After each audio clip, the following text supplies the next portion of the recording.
Assalamu alaikum wa rahmatullahi wa barakatuh. Maza da mata, babba da yaro, da fatan ko yana lafiya. To a gurguje dai za mu yi magana ne akan sabon karta da na IAS da ake gudanarwa a halin yanzu a babban birnin Yamai na jamhuriyar Nijar, wato karta biometric IAS.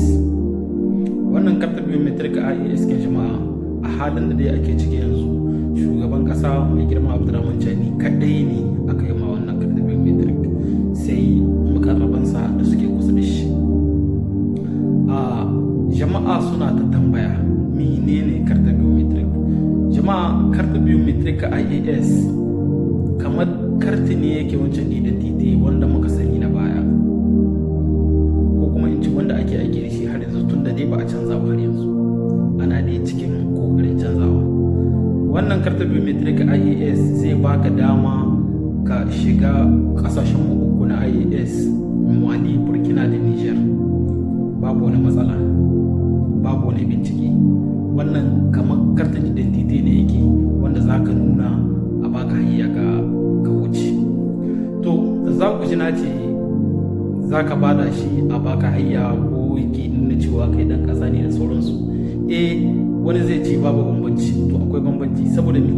Wannan dan zamani ne, karta ne dan zamani wanda aka canza ma fasali na fuska, zai hito kamar karamin kati haka na banki, ko in ce karta kredi, kamar haka za ku gan shi, karamin karta dan zamani wanda yanzu kasashen duniya duka da suka ci gaba da su irin waɗannan kartukin ne ake aiki, kuma zai baka dama ka gudanar da wasu dosiye wanda dole za a dan maka tambayoyi da sauransu. Dai abubuwa suna da dama wanda yake yi sabanin wancan karta da ke gare mu na farko mai kamar littafi. To jama'a da yawa suna tambaya, shin dole ne idan kana buƙatar wannan kartar biometric IAS dole sai ka je jihar Yamai ne za ka same shi? To ku kwanta sa hankalinku, wannan kartar biometric IAS insha Allah bi iznillah in Allah rida za a samar da shi a cikin jihohin mu ta kusa na Niger, ko ina za a rika samu ana yin kartar biometric, kuma baya da tsada. Shekka 4.5 kadai za ka kai wa a yi maka wannan kartar biometric IAS a cikin babban birnin Yamai. Shi ma a Yamai kin yanzu kumsiriya guda 20 ne aka ware ake gudanar da wannan aikin.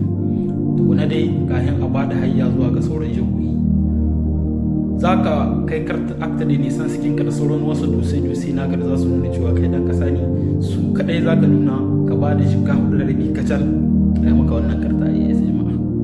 Kuma a matsayinka na ɗan Nijar, ya kamata a ce kowa ya mallaki wannan karta biometric IAS saboda yana da matukar muhimmanci.